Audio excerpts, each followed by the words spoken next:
Changi Airport in Singapore is consistently rated one of the best airports in the world. We had an 8-hour layover there on our way to Japan, and it turned out to be one of the most unexpectedly entertaining evenings of our entire trip.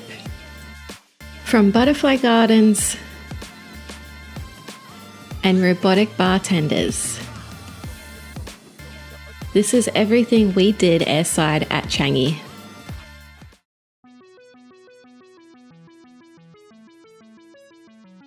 But before we even got to Singapore, we had to survive Brisbane Airport, which is currently under construction and absolutely determined to make your life difficult. The bag drop was tucked away in the back corner behind temporary construction walls and took us an embarrassingly long time to find. Once we finally got through bag drop, security was surprisingly quick, and we rewarded ourselves with a coffee club breakfast. What did you think of the check-in process at Brisbane Airport? Underwhelming because it was full of construction. And we had the coffee club for breakfast. Yeah. What did you have? Brekkie burger. Was it good? Yeah, it was good.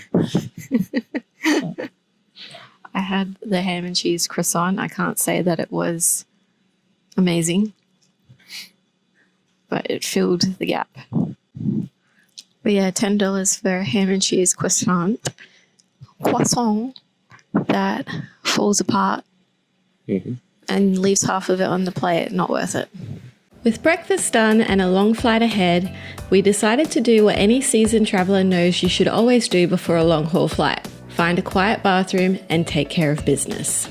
What followed was an unexpected walking tour of the entire Brisbane terminal as we searched for a bathroom that wasn't at capacity. We walked the entire length of the terminal. Then it was time to board the plane. We flew with Singapore Airlines and lucked out with an empty seat next to us.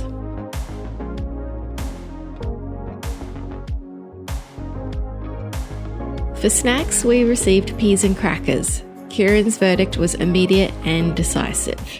What's your verdict?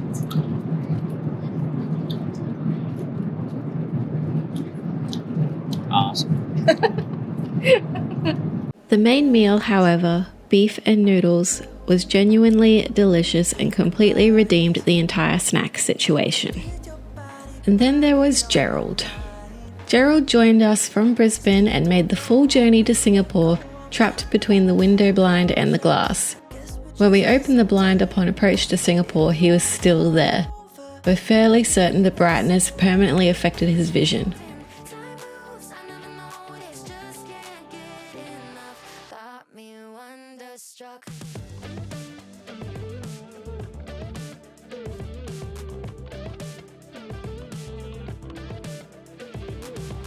We touched down in Singapore and immediately understood what all the fuss was about.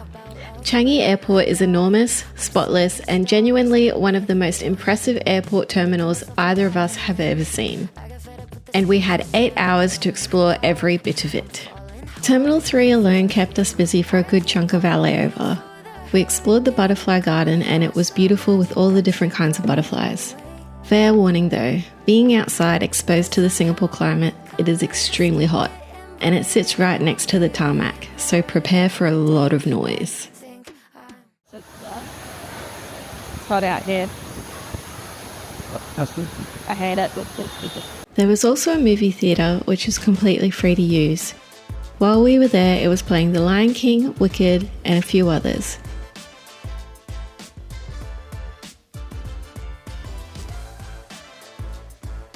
It's a nice place to relax and chill for a few hours.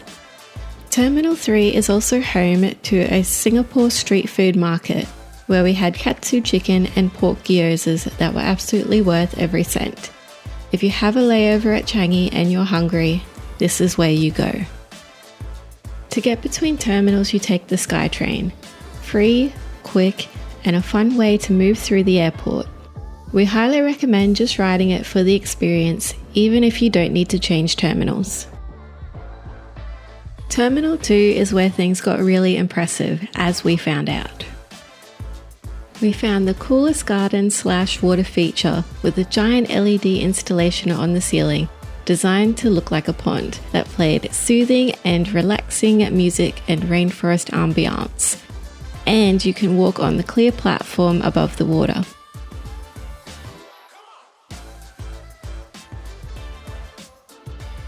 We saw massive goldfish swimming in the water, and we think that they were looking for their dinner.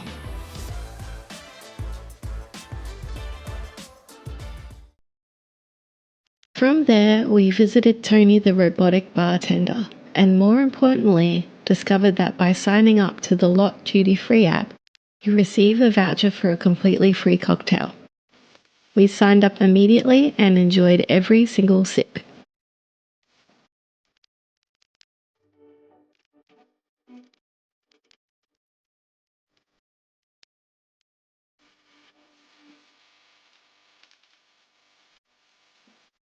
It's not bad. That's good. You want to try it? Yes.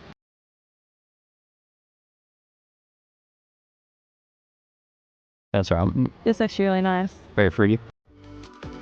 As the evening wore on and our departure time approached, we stumbled upon what can only be described as the fanciest bathroom in all of Changi Airport.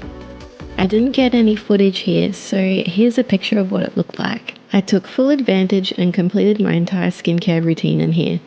We wanted to see the dual water fountain, but unfortunately realised that it's not airside, and we hadn't organised visas to enter into Singapore as we were transiting. So unfortunately we missed out on seeing it, which is a real bummer. Finally, we headed to our gate for Tokyo. 8 hours in Changi went faster than we ever expected, and honestly, we would do a long layover there again in a heartbeat. It is genuinely one of the most impressive airports in the world, and there is more than enough to keep you entertained, airside, day or night. We will, though, next time definitely get visas so we can see the jewel. If you ever have a long layover in Singapore, do not waste it sitting at your gate. If you made it to the end of this video, drop a heart emoji in the comments. We're Courtney and Kieran, and we'll see you in Tokyo.